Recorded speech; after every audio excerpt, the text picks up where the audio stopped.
Assalamualaikum Sobat Football United, ringan amatiran ala gue.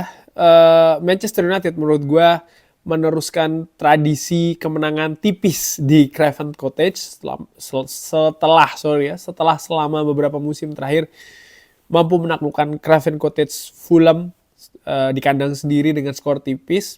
Kali ini pun juga demikian. Adalah Lisandro Martinez yang mencetak gol, cracking goal menurut gue, dari kaki kiri, dari luar kotak penalti, sempat deflected, bolanya dari naik, lalu menukik tajam, sempat ditepis oleh Bernd Leno, tapi bola terus berlanjut menghantam mistar atas, tapi yang bagian dalam, sehingga bola pun juga masuk pojok. 0-1 untuk Manchester United. Sempat Manchester United menggandakan keunggulannya di periode injury time di babak kedua oleh Ahmad, tapi ternyata offside ya, padahal proses golnya menurut gue bagus, umpan bagus dari Tyrell Malacia kepada Kobbie Mainoo, lalu juga melakukan kombinasi dengan Ahmad. Dan ya sayang sekali ada situasi tipis dengan offside. Tapi bagaimana situasi pertandingan Manchester United keadaannya? Review kalau gue lihat dari babak pertama. Dari babak pertama Manchester United baru mendapatkan shoot, itu pun juga berupa sundulan yang tidak begitu berbahaya sih menurut gue, yang memang mengarah ke gawang Fulham itu sekitar menit 40-an. Dan sepanjang babak pertama Manchester United kesulitan untuk bisa menciptakan momentum ataupun peluang.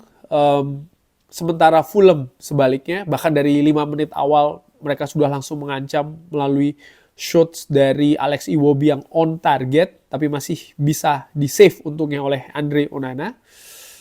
Ya, terkait dengan Andre Onana, Ruben Amorim kembali menurunkan Andre Onana di penjaga gawang. Lalu 3 center back di depannya ada Matthijs de Ligt, Harry Maguire, dan juga Lisandro Martinez. 4 gelandang di depannya ada Diogo Dalot sebagai wingback kanan kali ini, dan Noussair Mazraoui sebagai wingback sebelah kiri, dan 2 pemain tengah, Ugarte bersama dengan Bruno Fernandes. Di depan 2 gelandang serang, Amad Diallo dan lagi-lagi Garnacho ya, walaupun berita terus nih mengkaitkan dia dengan akan cabut dari Manchester United, ada Napoli, ada Chelsea, tapi Ruben Amorim seperti menegaskan kepada manajemen Manchester United bahwa dia butuh Garnacho dan dimainkan sebagai starter, dan di depan ada seorang Rasmus Højlund. Di babak pertama Fulham menurut gue tampil lebih berbahaya, lebih menekan. Alex Iwobi menjadi pemain yang paling berbahaya di babak pertama tadi dengan sentuhan juga cukup tinggi. Sering meneror sisi kanan dari Manchester United dan beberapa kali mampu tertembus ya. Untung center back dari Manchester United ini tampil bagus. Fulham menurut catatan statistik di babak pertama ada 5 total shots, di mana ada 2 yang berhasil on target tapi bisa di-save oleh Andre Onana, sementara ada 1 peluang juga one on one Emil Smith-Rowe ya, dan bisa ditutup dengan bagus oleh pemain belakang Manchester United, termasuk juga pergerakan dari Andre Onana di babak pertama. Manchester United menurut gua dari sisi bertahan bagus ya, tapi dari sisi kreasi serangan kesulitan. Ya sampai dengan menit ke-40-an lebih Manchester United baru mendapatkan 1 sundulan ke gawang, itu pun juga tidak begitu berbahaya, dan itu pun juga diawali dari bukan dari serangan terbuka ya, bukan dari open play. Gua menilai penempatan seorang Bruno Fernandes di lini tengah ini menjadi konsekuensi, di mana ya memang betul lini tengah adalah area pertempuran di pertandingan di babak pertama. Manchester United berusaha betul mengimbangi agresivitas dari para pemain Fulham. Cuman gelandang-gelandang serang dalam hal ini adalah Garnacho dan juga Ahmad, jadi kurang supply bola ya, karena ya Manchester United mungkin lebih terkonsentrasi pemain lini tengahnya untuk memenangkan dan juga mengamankan lini tengah tersebut, sehingga tidak cukup banyak ada space untuk bisa berkreasi. Dan gue juga melihat bagaimana Fulham seperti sudah mengantisipasi serangan sayap dari Manchester United. Dengan Ahmad serta Garnacho ini mendapatkan pengawalan yang menurut gue ataupun penjagaan yang cukup ketat. Lalu Fulham juga menempatkan 2 penyerang sayapnya dengan posisi yang cukup tinggi, sehingga pergerakan dari Mazraoui maupun juga Diogo Dalot ini tertahan di posisinya masing-masing.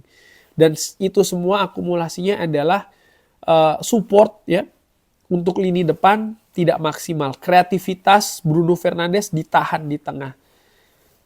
Hasilnya adalah Rasmus Højlund di babak pertama jarang mendapatkan bola menurut gue ya.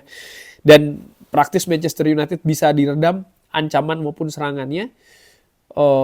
Fulham di sisi lain juga mereka cepat dalam melakukan transisi. Jadi ketika mereka kehilangan bola dan Manchester United ingin melakukan counter, mereka sudah bisa turun dulu, mereka bisa mengisi posisi, menutup pergerakan dari para pemain Manchester United sehingga nyaris tanpa ada ancaman di babak pertama bagi Manchester United untuk Fulham. Problem terbesar menurut gua kreativitas sih dari serangan itu sendiri, di mana sudah menjadi pengetahuan secara terbuka sentral kreativitas dari Manchester United ada pada Bruno Fernandes, dan ini betul-betul ditekan di lini tengah sehingga Manchester United mendapati jalan buntu.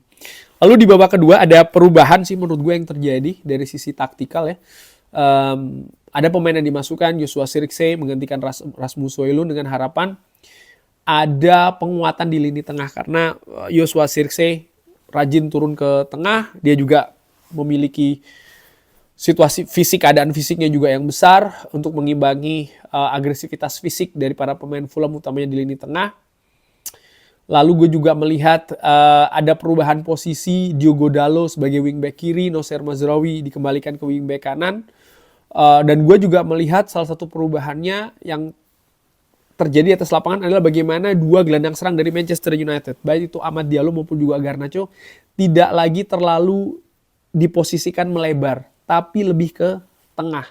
Jadi memang lini tengah diperkuat betul oleh Ruben Amorim dengan memasukkan Joshua Zirkzee, dan ini menempatkan dua gelandang tengahnya ini, gelandang serangnya lebih ke tengah, dan Manchester United jauh lebih dominan di babak kedua dibandingkan dengan Fulham. Gue juga melihat ada penurunan intensitas agresivitas dari pemain Fulham berupa pressing. Di babak pertama mereka sangat agresif sekali melakukan pressing. Di babak kedua ada penurunan. Apakah di situasi fisik bisa jadi demikian? Tapi yang jelas Manchester United jauh lebih dominan, dan akhirnya Manchester United bisa mengkreasi beberapa peluang serangan.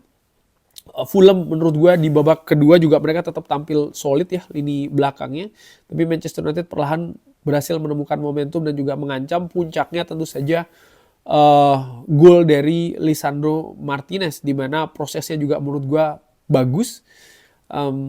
Ada bola tadi kalau tidak salah dari Garnacho ya kepada Toby Collier. Gua kalau salah tolong dikoreksi di kolom komentar. Yang agak sedikit telat lalu dibuang oleh pemain Fulham, jatuh di kaki Lisandro Martinez, dan dengan tendangan yang menurut gue setengah spekulasi dari luar kotak penalti, Manchester United posisinya terdepan dibanding dengan Fulham 0-1 di pertandingan tersebut. Dan hal-hal seperti ini menurut gue ya namanya pertandingan, ada banyak solusi yang bisa dilakukan untuk mencetak gol, termasuk juga tendangan-tendangan dari luar kotak penalti. Ketika memang lini pertahanan lawan ini cukup bagus, di sisi lain Manchester United ada kesulitan untuk mengkreasi peluang, tendangan-tendangan jarak jauh seperti ini menurut gue bisa dijadikan solusi, dan ini yang terjadi di babak kedua tadi. Fulham sendiri juga di babak kedua menurut gue, terutama setelah masuknya Adama Traore ya, ini berusaha lagi untuk bertampil dengan agresif. Sempat ada beberapa peluang yang terjadi di sana, ada penyelamatan krusial dari Toby Collier ya, dari set piece, dari corner. Mungkin banyak fans ketika melihat tersebut perhatiannya ada pada Andre Onana yang memang tidak bereaksi di sana.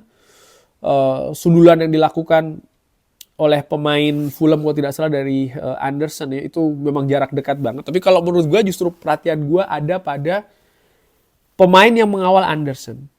Jadi Anderson ini adalah center back yang maju ke depan, dan itu sangat wajar ketika dalam set piece ya. Ada 3 pemain di dekat Anderson di mana kalah sundulan semua. Dan itu dilakukan dengan jarak dekat ya menurut gue. Dan dengan situasi yang cepat. Dan menurut gue ini menunjukkan lagi-lagi sih koordinasi dalam set piece Manchester United agak kendor di situasi tersebut. Untung posisi dari Toby Collier pas, sehingga dia bisa menghalau bola sebelum masuk ke gawang Manchester United. Tapi dalam pertandingan hal seperti ini bisa saja terjadi. Ini juga butuh konsentrasi, fokus dari para pemain, dan dalam hal ini fokus dari seorang Toby Collier sih, menurut gue istimewa. Kemenangan yang penting bagi pasukan Ruben Amorim, terutama di musim ini, karena Manchester United catatan away tidak cukup bagus ya sebelum pertandingan ini. Mereka tidak cukup banyak mengumpulkan poin dari partai away. Sebelum pertandingan ini Manchester United itu hanya 2 kali menang away. Tapi setelah ini maka ada peningkatan menjadi 3 kemenangan away. 4 seri dan 4 kekalahan. Ya ini menurut gue hal yang positif tentu saja ya. Manchester United meraih kemenangan 2 kemenangan beruntun. Tapi kalau dilihat dari Premier League, ya ini seperti membalikkan keadaan juga kan ya. Karena sebelumnya mereka kalah di kandang sendiri menghadapi Brighton. Menghadapi Fulham, seperti gue sebutkan di preview, sebenarnya ini bukan laga yang mudah.